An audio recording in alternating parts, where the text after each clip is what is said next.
Heavenly Father, we praise you and we thank you, Lord, for the prophetic word that you're releasing to us today, found in Jeremiah chapter 51, verse 36 to 37. Therefore, this is what the Lord says: I am about to plead your case and take vengeance on your behalf. I will dry up her sea and make her fountain run dry. Babylon will become a heap of rubble, a jackal's den, a desolation, and an object of scorn without inhabitant. This is the word of the Lord. Hallelujah. Panginoong Diyos, maraming salamat sa mensaheng ibinibigay mo sa akin ngayong umaga na you are about to plead our case before the Heavenly Father, before Abba, and take vengeance on our behalf, Panginoon. We remember the many times, Lord God, that we have been oppressed by Satan. We have been attacked by the enemy in our homes, in our ministries, in our families, in our jobs, Lord God. We thank you, Father God, for this word where you say that you are going to plead our case through the Lord Jesus, our advocate, through the Holy Spirit who empowers us to pray, Panginoon. And you, O God, you yourself are taking vengeance on our behalf, Lord God. Indeed, we pray that you will make Babylon our enemy in this world, Lord God. Babylon representing Satan, satanic authority, the satanic realm, Lord God.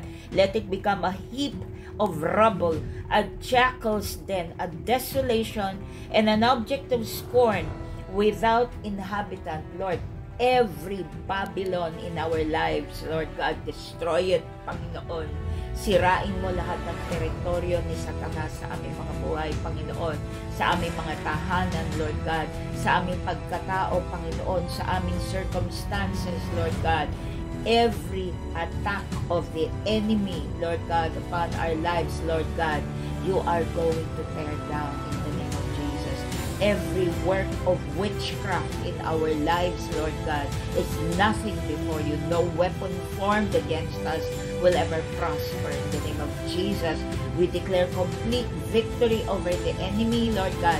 Every attack on our minds, Lord God, lahat ng kasinungalingan, Panginoon, na binibitawan ni Satanas bilang padlason sa aming mga isip, kinakatay namin lahat ng mga yan in the name of Jesus, and we throw every demon spirit into the abyss, to an early grave of burning sulfur in the name of Jesus. In the name of Jesus, lahat ng aatake sa amin, lahat ng aatake sa mga nakikinig dito sa word na ito, this prophetic word and prayer, we are commanding, Lord God, through the holy power, through the authority that you've given us as your children, we are commanding those demon spirits to leave and be thrown into the abyss, escorted to the mouth of the abyss by your holy angels, Lord God. Let this be, you will make these demon spirits be thrown into the fiery graves of hell, Lord God. To our mighty warrior angels, surround us every day. Thank you, Lord. Tell them we love them. Tell them we are grateful for their presence in our lives, Lord God. Oh, holy, holy, holy Jesus, Lord God. Embrace and hug the holy angels for us. Thank you so much, because we know, Lord God, that they wage so much warfare on our behalf.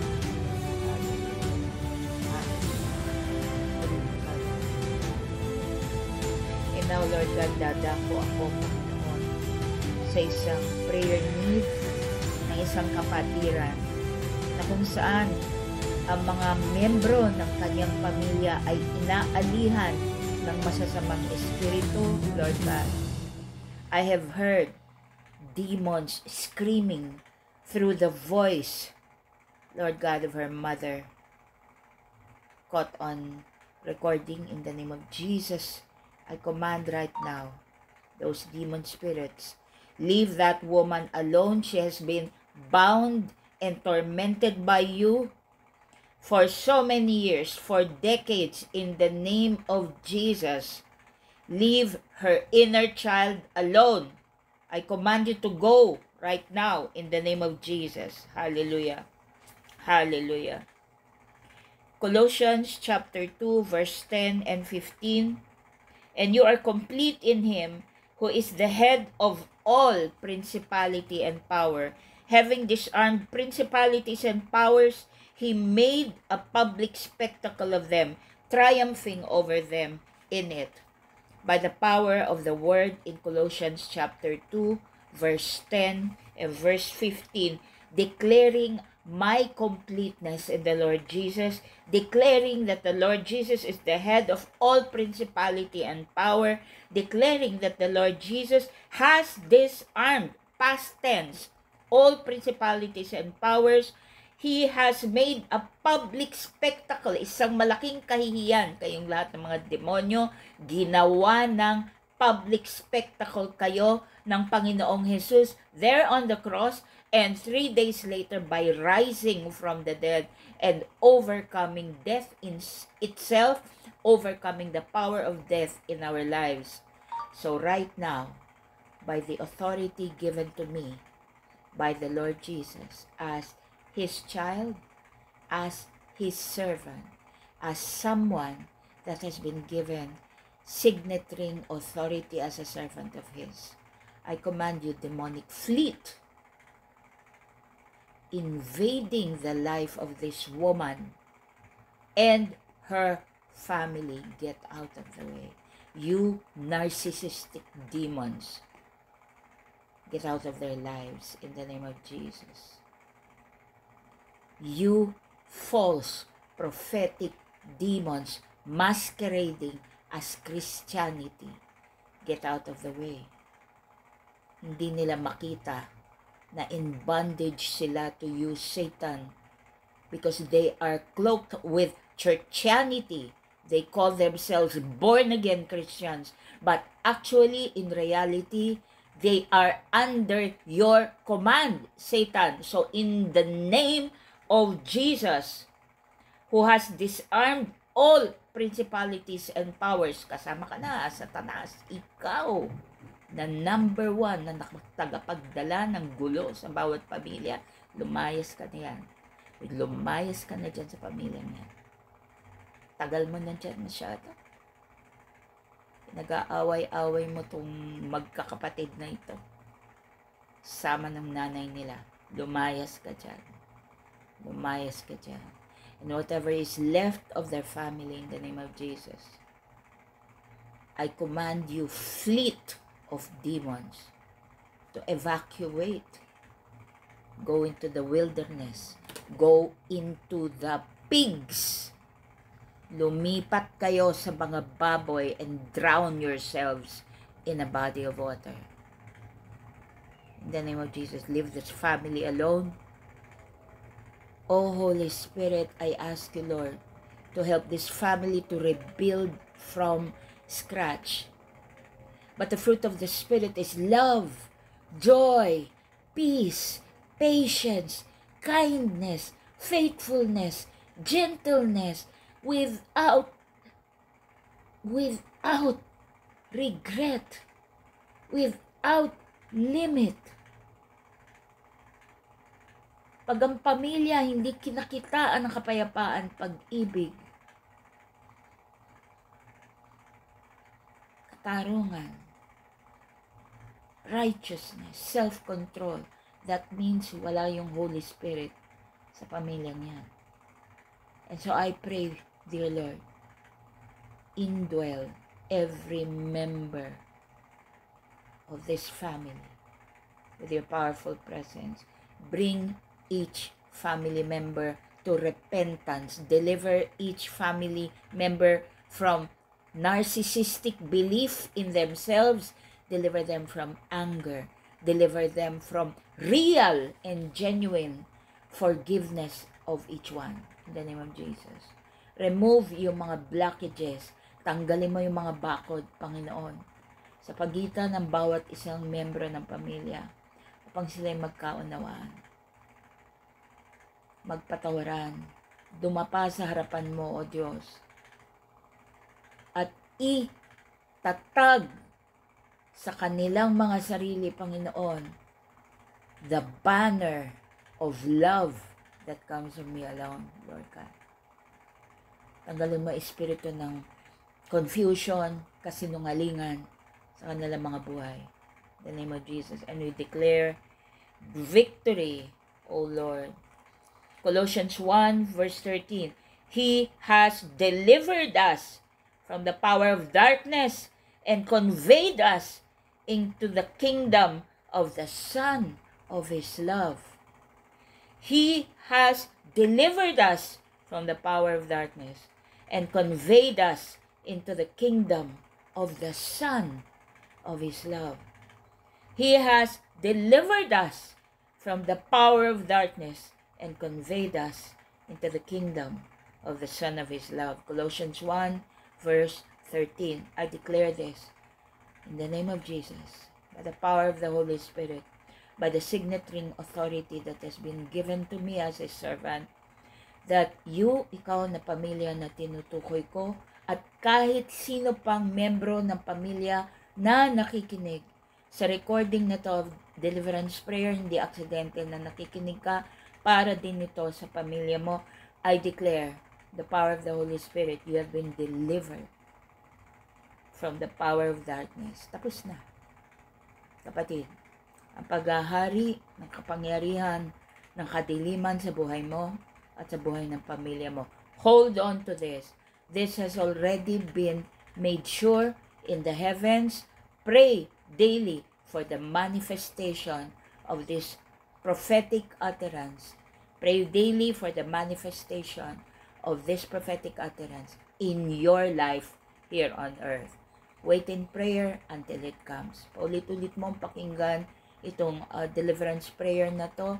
And then when God gives you utterance, pray, speak faith over your family. Isulat mo sa prayer journal mo lahat ng mga promises ng Panginoon patungkol sa iyo at sa pamilya mo. Minamahal ka niya, kapatid. Ikaw na nananampalataya sa Panginoong Jesus, huwag kang tumingin sa liit ng faith mo. Ang hinihingi lang ng Lord is faith as small as a mustard seed. Napakaliit lang. At pagkatapos siya na ang bahala. Turn over your life to the Lord Jesus Christ. He'll take care of you. And for you, the family that I'm praying for, this minute, 7:19 a.m., June 8, 2025, Sunday, I declare victory over the powers of darkness that has long enslaved your family. I declare that chains have already been broken in your family. And you, daughter of the King, chains are being broken in your mind. Chains of pain, chains of grief, chains of anger, chains of fear of being exposed. Tinatanggal na yan ng Panginoon sa iyong isipan, sa iyong puso. Chains of distrust of people, tinatanggal na yan ng Panginoon sa isipan mo at sa puso mo. Right now, pinuputol na ng Diyos yung generational curse na yan. It will not be brought over into the family, into the marriage, into the new home that you are building. I plead the blood of Christ over this entire prayer recording. In the name of the Father, and of the Son, and of the Holy Spirit. Amen. Go in peace, child of God, with blessings from Shalom Channel, Manila. Shalom to you and to your family in the name of Jesus. Amen.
You're the one we call the true Almighty God. You're the one we call the true Almighty God.